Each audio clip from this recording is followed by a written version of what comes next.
Good morning and welcome to the Hillbilly Chicken Ranch. We're so glad that you came to be with us. This morning my devotional is out of Matthew 5, verse 9. Blessed are the peacemakers, for they shall be called the children of God. Let's all try to be peacemakers in this world.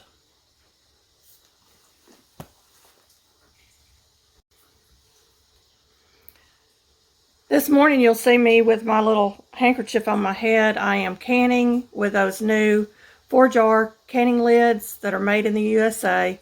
I'm trying them out on some beans. I've got both the regular mouth and the wide mouth in my pressure canner now, and we're going to see if they work.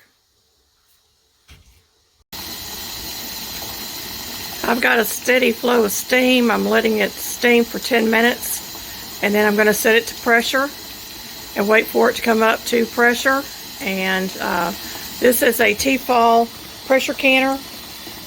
It has a dial gauge and the regulator gauge on the back, and it was a little difficult for me to learn. I'm used to the old type pressure canners, but it seems to be working fine. There is a little steam coming off one side. That's all right.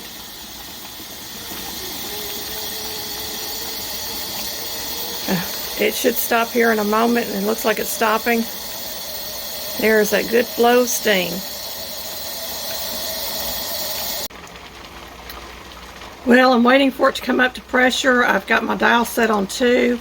T-Fal told me that 2 was 10 pounds of pressure, so if my gauge is off, to use the dial number 2 in place of the regulator back there. That mine doesn't get up to 10, it gets up to about 9.5 where I'm at. I don't know why.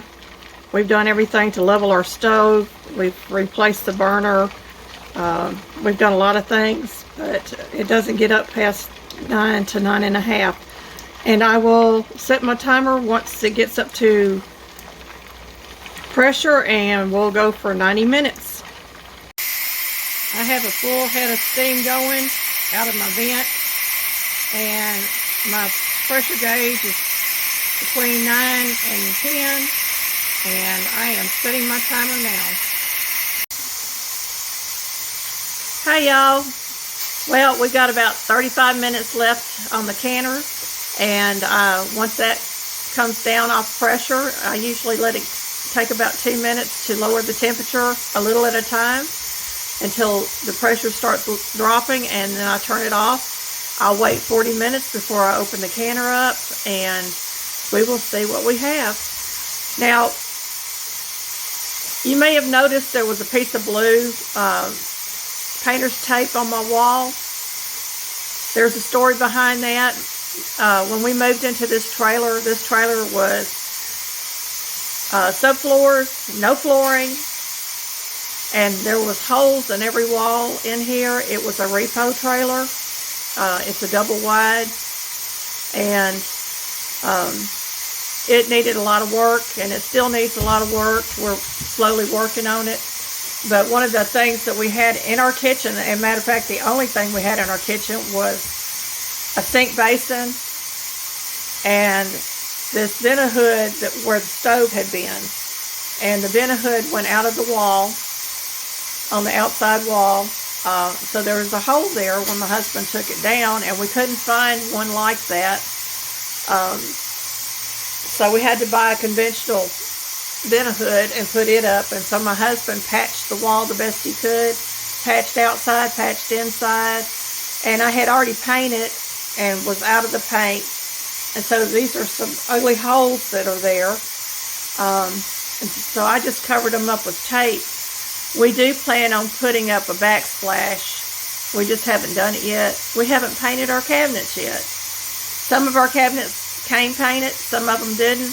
They don't all match, and that's okay.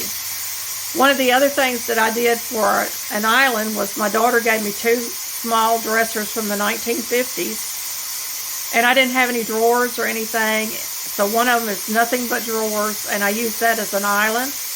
And then the other one is a small dresser with 3 drawers, and I use that for a lot of my baking pans and stuff. And it's like a little sideboard. And I haven't painted them. I haven't sanded them down and painted them. We do plan on putting butcher block on them. We also have a countertop over our dishwasher that will be replaced with butcher block eventually. So at least most of our counters will be butcher block. The counter over the sink is granite that my son-in-law did for me. And he came and installed it for us, and he's such a blessing. But once my kitchen is done, I will give you a mini tour of that kitchen. And once my flooring is laid and the subfloor issue that we're having is fixed, then you'll start to see more of our house. My husband has done a lot of work, but there's still a lot of work to do. And we live on a budget. A very tight budget, so we do a little at a time, like most folks. So it may take us years to finish this. I may be dead and gone before this is done, but it will be a nice home for someone in the future because we are putting a lot of love and effort into it to try to make it ours, and we use materials that are affordable to us and that we can, most of the materials are local, so we don't have to travel to get them. You see we put a tin roof in our living room. He's redone the walls. He used cedar fence planking for our walls in the living room. So, I mean, we're trying to use materials that we know are available. They're cheap. We can buy a little at a time so that it doesn't break our budget, and that it's something that we love and can live with. I'll be back in a little bit. We are coming down off pressure. I just turned my stove off, and we will let this go for 40 minutes, and then we will open the canner up and take out the jars.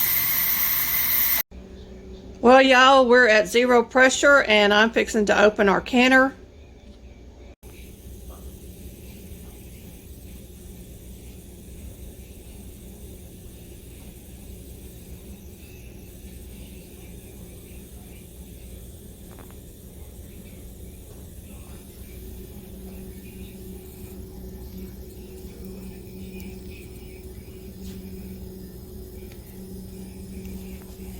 It looks like all of them have sealed but 2, and I'm hoping I'll hear some more pings, but it looks like they're all going to seal. Thank you for watching. I hope you like this video. Please comment below and let me know if you like the video. Also, please like, subscribe, and hit the bell for me. Thank you. Well, y'all, it's only been a few minutes out of the canner, but all of my jars have sealed. So these canning lids are a winner chicken dinner. I do have one overachiever jar of beans in the back. I don't know if you can see it or not, but those beans really swelled up, and I put the same amount of beans in every jar, just 1 cup of rinsed beans, and filled my jars with water. These were raw packed beans, and they will be delicious when I take them out. I'll take that 1 can though and probably cook with it rather quickly because it looks like it absorbed almost all the water in the jar. Well, that's all I have for you today, folks. These jars will be washed tomorrow and put in the pantry, and the bands will be taken off, and I'll double check all the seals. But these ForJars USA canning lids are a winner.